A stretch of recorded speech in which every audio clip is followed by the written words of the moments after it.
warahmatullahi wabarakatuh. Alhamdulillahilladzi khalaqal insana fi ahsani taqwim. Asyhadu an la ilaha illallahul malikul haqqul mubin. Wa asyhadu anna Muhammadan abduhu wa rasuluhu arsalahu rahmatan lil alamin.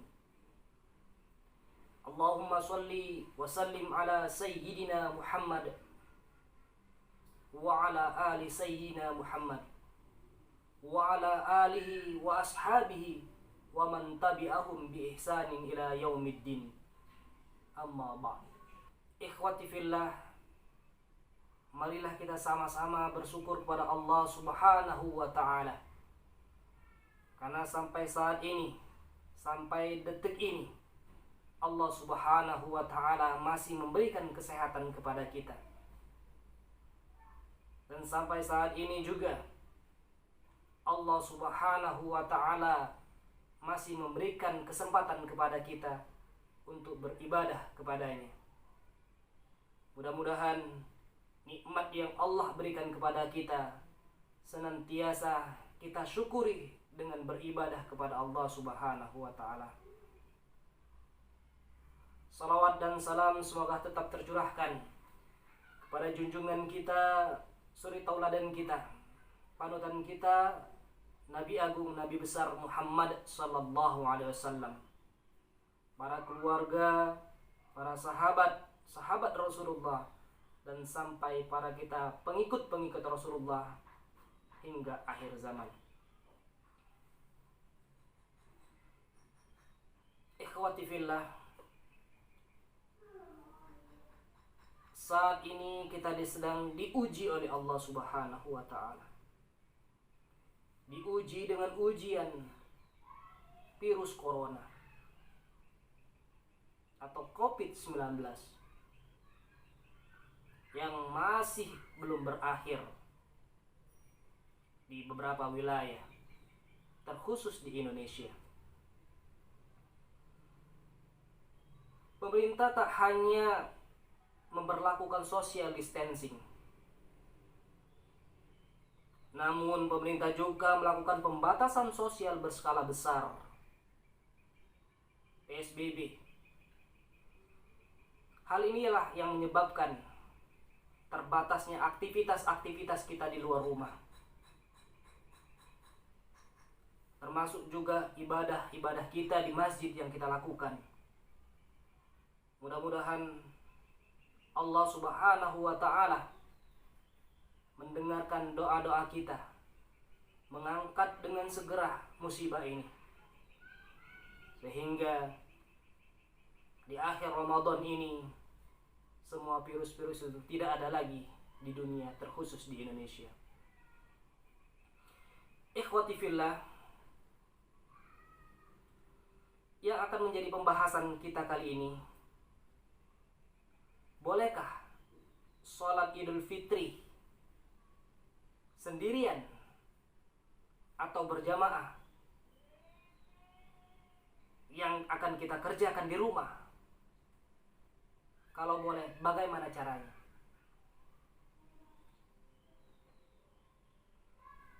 Pertama,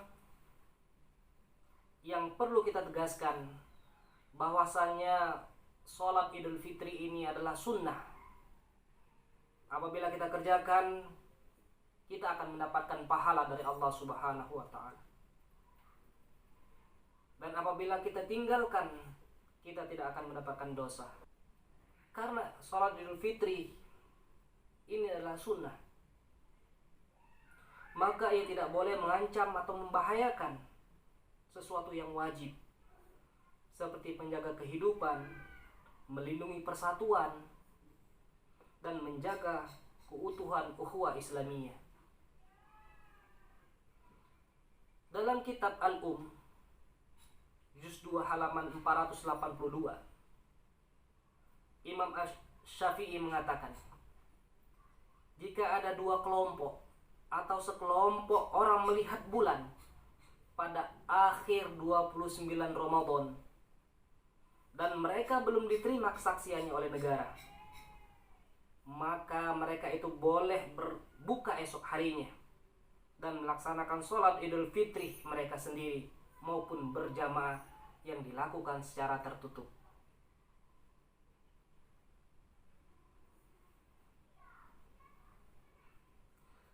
Sebab jika sholat Idul Fitri dilakukan secara terbuka, maka akan menimbulkan perpecahan umat Islam karena berbedanya penetapan 1 Syawal. Sholat Idul Fitri jangan sampai mengorbankan hal-hal yang diwajibkan, seperti menjaga umat dan menjaga kehidupan serta kesehatan, apalagi sekarang luasnya mewabahnya virus corona. Lalu apakah sholat Idul Fitri ditinggalkan begitu saja untuk menjaga COVID-19 agar tidak menular dan tertularkan yang membahayakan kehidupan diri sendiri dan orang lain? Kita berharap dan berdoa kepada Allah Subhanahu wa Ta'ala. Mudah-mudahan wabah COVID-19 ini segera selesai sebelum 1 Syawal, sehingga kita bisa tenang, bisa khusyuk melaksanakan sholat Idul Fitri di masjid, di lapangan, atau di musola-musola. Kalaupun musibah ini belum selesai, kita tetap melaksanakan sholat Idul Fitri sendiri ataupun berjamaah di rumah masing-masing bersama keluarga inti. Imam Asy-Syafi'i itu mempunyai murid yang bernama Imam Al-Muzanni. Imam Al-Muzanni meriwayatkan dalam kitab Al-Um, kitabnya Imam Asy-Syafi'i, mengatakan, naqala Muzanni wa yusalli aidaini al-munfarid fi baitihi al-musyaffir wal abdu wal mar'atu.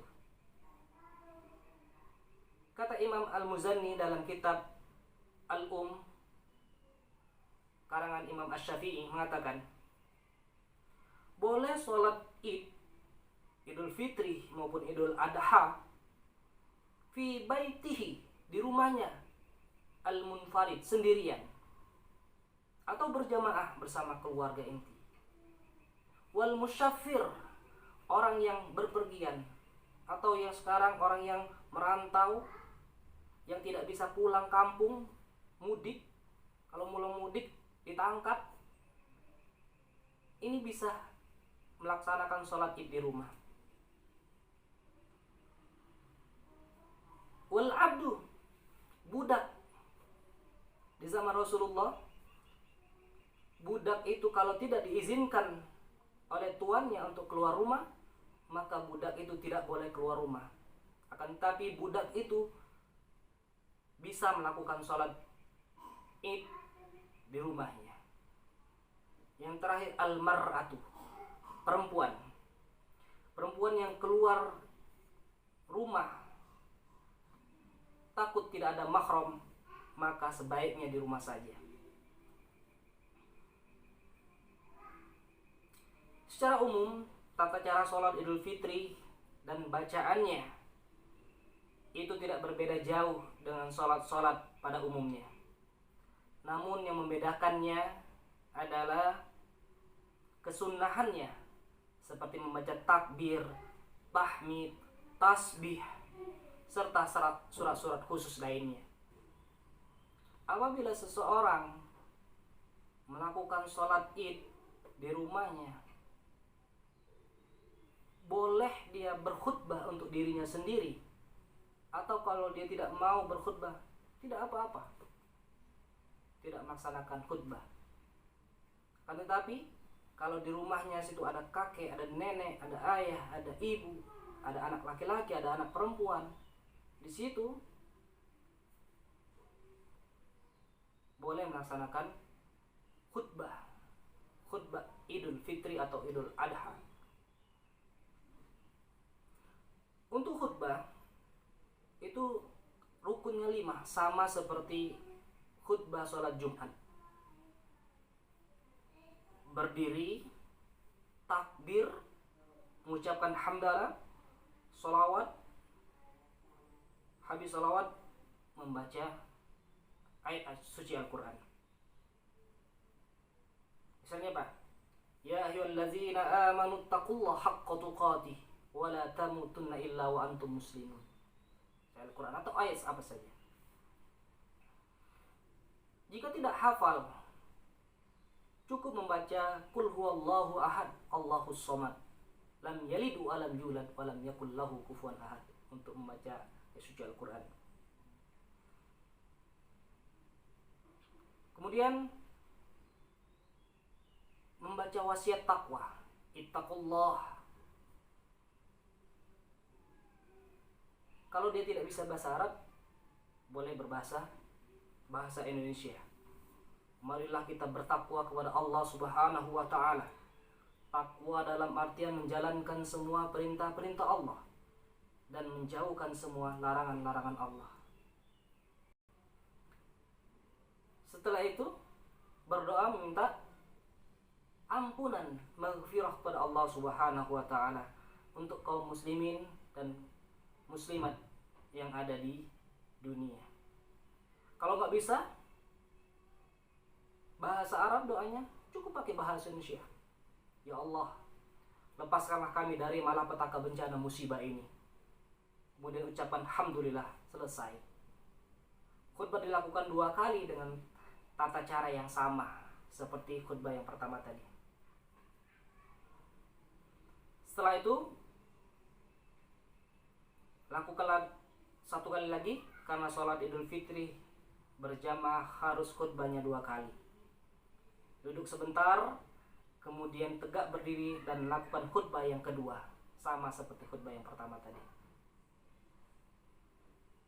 Alhamdulillah, itu saja tata cara sholat Id yang akan kita kerjakan di rumah kalau seandainya musibah ini belum berakhir.